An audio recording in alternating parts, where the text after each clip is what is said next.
So finally हंसते खेलते 2 month भी कंप्लीट हो गए। ऐसे में सेलिब्रेट करना तो बनता है। फिर हमने सोचा कहीं घूमा जाए। फिर कहाँ चले, बहुत सोचा। उसके बाद में हमने सोचा कि एक ऐसी जगह पर चले जहाँ पर हमें सुकून भी मिले और आशीर्वाद भी। तो फिर हम चल पड़े अपनी जर्नी पर, और वो जर्नी थी मथुरा, गोकुल, वृंदावन की गलियां। तो यहाँ पर हम आ चुके हैं और हमें यहाँ पर आकर बहुत ही अच्छा लगा, शांति। लेकिन सबसे पहले हम पहुंचे बांके बिहारी मंदिर।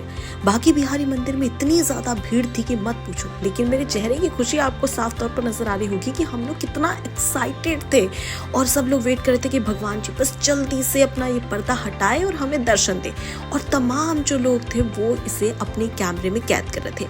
घंटों इंतजार के बाद आखिरकार बांके बिहारी ने अपने दर्शन दिए, और उसके बाद आशीर्वाद देकर वो फिर गायब हो गए। लेकिन उसके बाद में फिर से दर्शन दिए, और ये दर्शन पाके हर कोई मंत्र मुग्ध हो गया। तो बांके बिहारी के दर्शन बहुत ही अच्छे हुए। सबसे डिफिकल्ट था पास जाकर दर्शन करना। वो दर्शन भी हुए।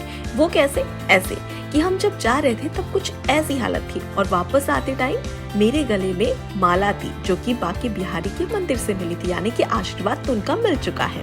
अब दूसरा दिन था, मैं तैयार हो चुकी हूँ, लेकिन कहते हैं ना कि सनातन धर्म में कि माथे पर चंदन का लेप ना लगाया जब तक कि भगवान का आशीर्वाद अधूरा रहता है। तो फिर क्या था, मैंने चंदन लगाया अपने माथे पर। उसके बाद में हम गए निधिवन। निधिवन में यहाँ पे कहा जाता है कि बांके बिहारी यानी कि भगवान कृष्ण आज भी गोपियों के साथ रासलीला करते हैं। इसके बाद हम पहुंचे प्रेम मंदिर। प्रेम मंदिर बहुत ही खूबसूरत था, और उससे भी खूबसूरत थी यहाँ पर आए हुए भक्तों के चेहरे की मुस्कान, जो कि भगवान श्री कृष्ण के दर्शन के बाद झलकती थी। यहाँ पर लाखों भक्त हर रोज आते हैं। कहते हैं कि सुबह से शाम तक इसी प्रकार का नजारा प्रेम मंदिर में देखने को मिलता है।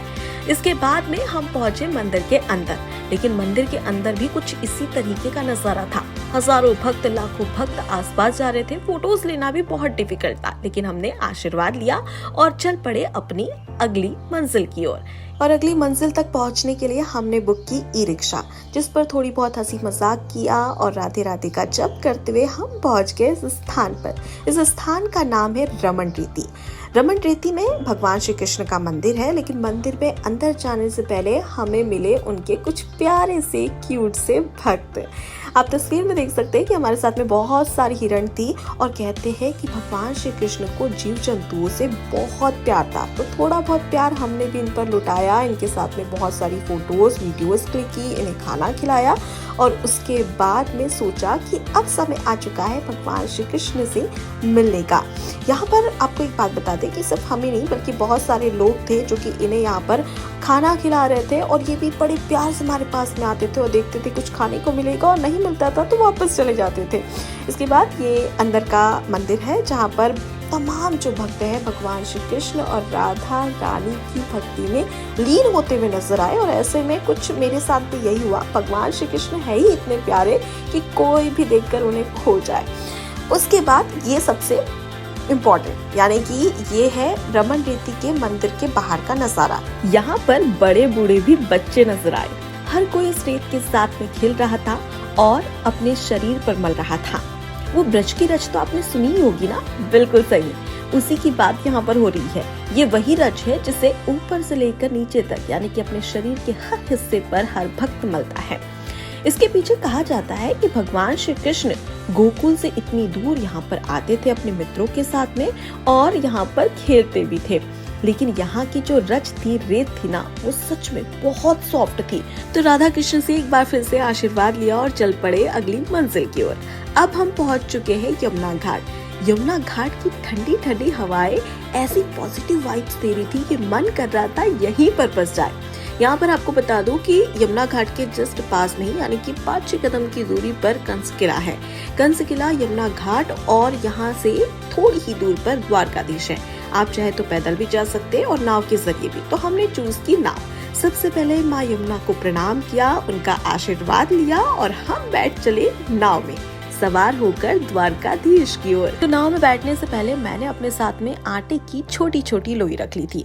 वो इसलिए क्योंकि यहाँ पर नदी में कई सारी मछलियाँ रहती है, तो उन्हें दाना देने के लिए, खाना खिलाने के लिए ये लोइयाँ मैंने नदी में डाल दी। छोटा मोटा ही सही लेकिन एक छोटा सा नेक काम तो जरूर किया। माँ यमुना का एक बार फिर से आशीर्वाद लिया और चल पड़े द्वारकाधीश की ओर। तो यहाँ पर आपको ये बता दें कि कंस किला से आप नाव के जरिए जा सकते हैं द्वारकाधीश। मुश्किल से 15 मिनट में वो पहुंचा देगा घुमाते हुए आपको, और इसी बहाने आप ठंडी ठंडी हवाएं तो ले ही पाएंगे, लेकिन उसके साथ ही माँ यमुना का आशीर्वाद भी आपको मिल जाएगा। उसके बाद हम पहुंच चुके हैं द्वारकाधीश। यहाँ पर भगवान द्वारकाधीश का आशीर्वाद लिया और यहाँ से हमने वापस से नाव में नहीं गए, बल्कि यहीं से हम हमारे होटल की ओर जाने लगे।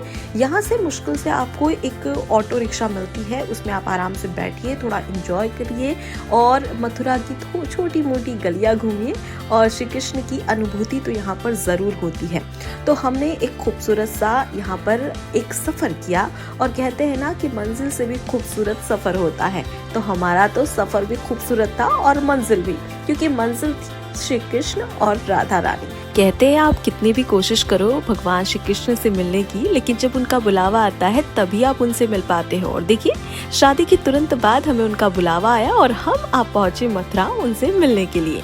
तुम्हारी ये यात्रा तो काफी शुभ रही। उम्मीद करते हैं जिंदगी भर की यात्रा भी ऐसी ही हंसी खुशी बीते। तो इसी के साथ मिलते हैं अगली वीडियो में। राधे राधे।